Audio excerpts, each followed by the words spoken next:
हमारे घरी सारवण भांडे घासणं आंघोळाले करायच्या माणसाले पाणी टाका अंग धुवाले स्वयंपाक बसून होता का उभ्यानं होता तेव्हा लाकडे चुलीचे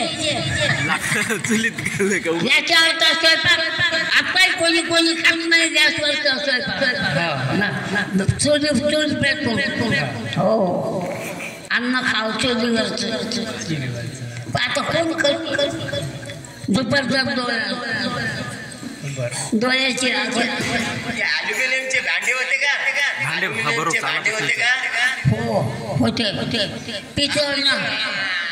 पितळ अल्युमिनियम जन्मत ते इंग्रजांना आणलं हे स्टील नव्हतं पितळाचे मातीचे होते मातीचे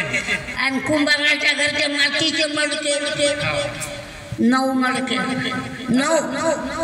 2 डाळीचे 2 भाजीचे 2 कढीचे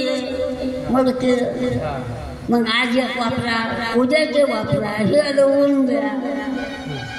खूप करता येईल नाही खूप छान लाकडाचे चाटू चला आज सौभाग्य आहे आपल्याला की 103 वर्षाच्या आजी आपल्याला या ठिकाणी पाहायला भेटल्या त्याच्या पाहायला तर भेटतील पण कदाचित माझी सुद्धा आजी 100च्या वर आहे 102-3 वर्षात असेल माझी आजी तिला 4-5 वेळा खाली टाकले पण तिचं आयुष्य आहे की ती जगतच राहील कारण भगवंताची खूप मोठी भक्ती आहे आम्ही पाहतो की 4-5 वेळा पाहुणे जमा झाले पण आजी काही चालली नाही पाहुणे गेले काही त्यातले नंतर मागून येऊन गेले तर आजी जिंदाबाद आहेच आहे तर आज एवढं या वयाचे लोक आपण पाहतो आणि विशेषतः आजीला ऐकायला भेटलं तिचे अनुभव नाहीतर मग तोंडात दात नाहीतच पण तरी सुद्धा आवाज कसा आहे कडक आहे कान पण अजून साबूत आहेत डोळे पण आहेत सगळ्या गोष्टी आहेत इंद्रिय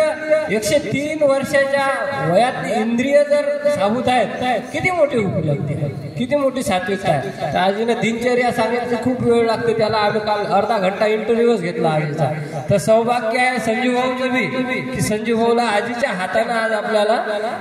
शुभेच्छा देणार आहे आजीच्या हस्तेच द्या शिवाजी महाराज द्या त्यांना